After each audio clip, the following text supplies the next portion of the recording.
একটা আমার একটা কোশ্চেন আনসার দেন। আমরা একটু স্টুডেন্ট, অস্ত্র কি আমাদের হাতে ছিল নাকি পুলিশের হাতে ছিল? কার হাতে ছিল আপনি বলেন?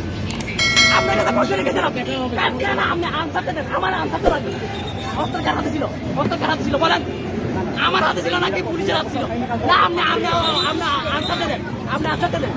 আমার ছিল কারণ নিরাপত্তা বাহিনীর কাছে অস্ত্র থাকবে, তাই বলে এরকম সাধারণ স্টুডেন্টের কাছে গুলি করতে পারবে, এটার অধিকার জানাই। এই এখানে গুলি বলছে কি বলে, এখানে স্যারের থেকে স্যারকে গুলি দিতে বলতে আমাদের স্টুডেন্ট পুলিশ থেকে হচ্ছে কিনা স্যারের গায়ে কেন পড়ছে? শুনেন, স্যারের গায়ে কেন পড়ছে? কারণ স্যার ছিল আমাদের সাথে, স্যার ছিল আমাদের সাথে, স্যার আমাদের সাথে ছিল, সেজন্য পুলিশ যখন উঠেন হয়ে গেছে স্যারের গায়ে পড়ছে।